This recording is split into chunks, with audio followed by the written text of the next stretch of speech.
harga minyak kembali mendekati level tertinggi dalam 2 minggu. Lalu, lintas di Selat Hormuz masih terganggu, sementara serangan Houthi terhadap pelayaran di Laut Merah belum berhenti.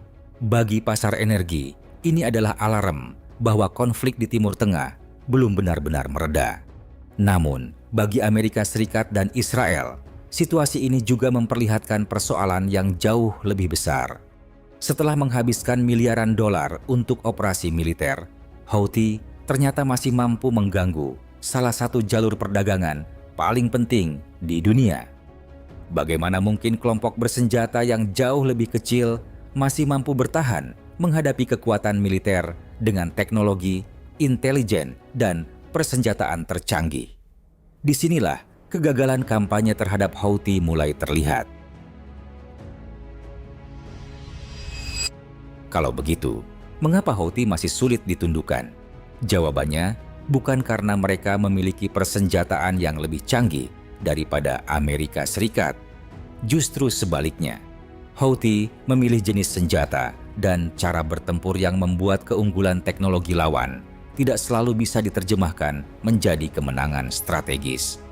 Dalam parade militer di Sanaa pada 2023, Houthi memamerkan rudal balistik dan jelajah, drone, perahu tanpa awak, hingga berbagai persenjataan anti kapal. Mereka juga mengklaim memiliki ratusan ribu personel dalam struktur mobilisasinya.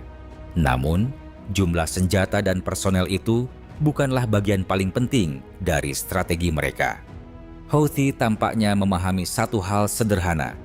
Mereka tidak akan pernah memenangkan perang jika harus berhadapan langsung dengan armada Amerika. Karena itu, mereka tidak membangun kekuatan untuk bertarung seperti angkatan laut konvensional. Mereka memanfaatkan rudal, drone, ranjau, dan perahu kecil untuk menciptakan ancaman dari berbagai arah. Taktik seperti ini membuat medan perang menjadi jauh lebih rumit. Houthi tidak harus menenggelamkan banyak kapal untuk memberikan dampak. Cukup menciptakan ketidakpastian mengenai kapal mana yang bisa menjadi sasaran, dan perusahaan pelayaran sudah memiliki alasan untuk mengubah rute. Inilah salah satu bentuk area denial yang membuat ancaman Houthi jauh lebih besar daripada ukuran kekuatan militernya. Hal serupa terlihat dalam rantai pasokan persenjataan. Reuters melaporkan pada Juli 2026 bahwa Iran mengirim personel IRGC, penasihat militer, serta peralatan terkait rudal dan drone ke Yaman untuk memperkuat kemampuan Houthi. Artinya, ancaman tersebut tidak semata-mata bergantung pada satu pengiriman senjata dalam jumlah besar. Ada jaringan dukungan yang memungkinkan kemampuan rudal dan drone terus dipertahankan. Disinilah perang asimetris mulai bekerja. Houthi tidak perlu membuat Amerika kehilangan lebih banyak kapal daripada yang mereka miliki. Mereka hanya perlu membuat biaya untuk mempertahankan jalur pelayaran menjadi semakin berat. Satu drone murah dapat memaksa kapal perang menggunakan sensor, pesawat, awak, dan rudal pencegat bernilai jauh lebih mahal. Dalam beberapa kasus, Amerika menggunakan interceptor bernilai jutaan dolar untuk menghadapi drone yang biayanya jauh lebih rendah.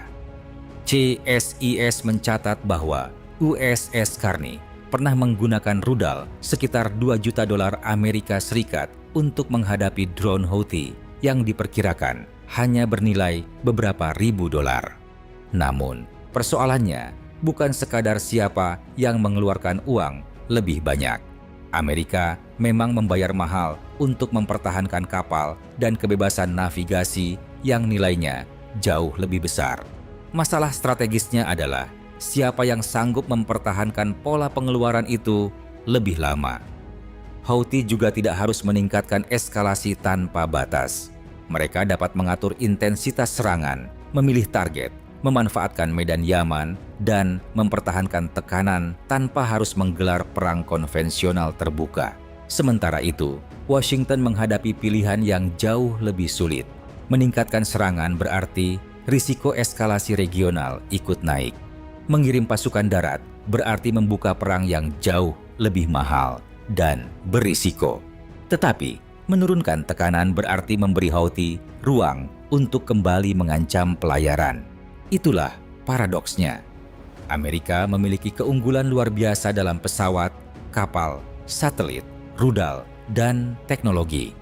Tetapi Houthi tidak perlu mengalahkan semua itu. Mereka hanya perlu memastikan bahwa setiap upaya untuk melumpuhkan mereka menghasilkan biaya, risiko, dan ketidakpastian yang terus meningkat.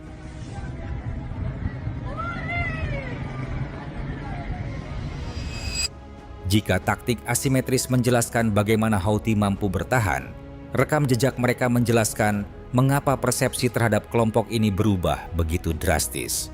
Setelah 7 Oktober 2023, Houthi pada awalnya masih sering dipandang sebagai proksi Iran dengan kemampuan militer yang relatif terbatas. Namun anggapan itu perlahan runtuh ketika serangan mereka terhadap pelayaran di Laut Merah terus berlangsung dan memaksa perusahaan-perusahaan besar menghindari jalur tersebut. Houthi tidak perlu menguasai Laut Merah secara konvensional. Ancaman rudal, drone, dan kapal tanpa awak sudah cukup untuk membuat pelayaran komersial menghadapi risiko tambahan. Dampaknya bahkan menjalar ke perekonomian global karena kapal harus mengambil rute yang lebih panjang untuk menghindari kawasan berbahaya. Jangkauan serangan mereka juga memperluas persoalan. Houthi mampu meluncurkan rudal dan drone menuju wilayah Israel, menunjukkan bahwa ancaman mereka tidak berhenti di sekitar Yaman. Dengan demikian, kelompok yang awalnya dianggap sebagai aktor lokal ternyata mampu memproyeksikan kekuatan hingga ratusan, bahkan lebih dari 1.000 km dari basisnya. Namun disinilah persoalan utama bagi lawan mereka muncul. Serangan udara dapat menghancurkan pembangkit listrik, gudang, radar, atau infrastruktur lain yang terlihat. Tetapi menghancurkan bangunan tidak sama dengan menghancurkan kemampuan sebuah organisasi. Jaringan persenjataan Houthi tersebar, sebagian bergerak, dan dapat beroperasi dari lokasi yang sulit dideteksi. Itulah sebabnya kampanye udara yang mahal belum otomatis menghasilkan tujuan akhir, menghilangkan kemampuan Houthi untuk menyerang.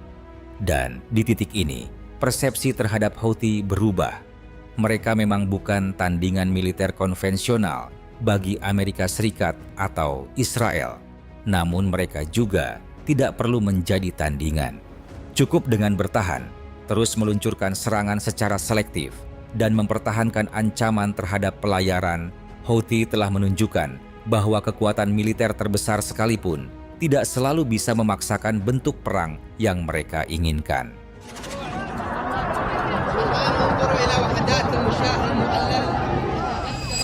Ada satu hal yang sering luput ketika melihat perang dari jumlah rudal, kapal, atau pesawat. Tidak semua pihak membayar harga yang sama untuk satu pertempuran. Bagi Houthi, sebuah serangan tidak harus menghasilkan kerusakan besar untuk dianggap berhasil. Sebuah drone yang terbang menuju kapal, misalnya, sudah cukup memaksa lawan mengaktifkan radar, mengerahkan pesawat, atau menembakkan rudal pencegat. Bahkan, ketika drone itu akhirnya jatuh tanpa mengenai sasaran, sebagian tujuan strategisnya sudah tercapai. Lawan telah mengeluarkan sumber daya untuk menghadapinya. Inilah bagian yang membuat konflik tersebut menjadi sangat tidak seimbang. Amerika Serikat memiliki kemampuan untuk menghancurkan ancaman Houthi. Persoalannya adalah berapa mahal biaya untuk terus melakukannya. Rudal pencegat bernilai jutaan dolar dapat digunakan untuk menghentikan proyektil atau drone yang jauh lebih murah. Satu intersepsi mungkin tidak berarti banyak bagi anggaran pertahanan Washington. Tetapi ketika pola tersebut terjadi berulang kali, selama berbulan-bulan atau bahkan bertahun-tahun, persoalannya berubah dari kemampuan teknis menjadi persoalan keberlanjutan. Dan Houthi tidak perlu memenangkan pertarungan itu setiap kali. Mereka hanya perlu mempertahankan kemampuan untuk mengulanginya. Inilah mengapa angka pengeluaran Amerika menjadi penting. Operasi melawan Houthi telah menelan miliaran dolar, sementara kelompok tersebut dapat mempertahankan tekanan menggunakan persenjataan yang secara individual jauh lebih murah. Ketimpangan ini menciptakan situasi yang aneh. Pihak dengan teknologi paling maju justru dapat menghadapi tekanan finansial yang lebih besar setiap kali ancaman kembali muncul. Namun uang bukan satu-satunya biaya. Ada biaya pengerahan kapal perang, biaya operasional pesawat, pemeliharaan sistem pertahanan, hingga konsekuensi ekonomi ketika perusahaan pelayaran memilih menghindari kawasan tersebut. Semakin lama ancaman bertahan, semakin panjang pula daftar pengeluaran yang harus ditanggung. Jadi, Houthi tidak harus membuat Amerika bangkrut. Mereka hanya perlu membuat kemenangan terasa semakin mahal.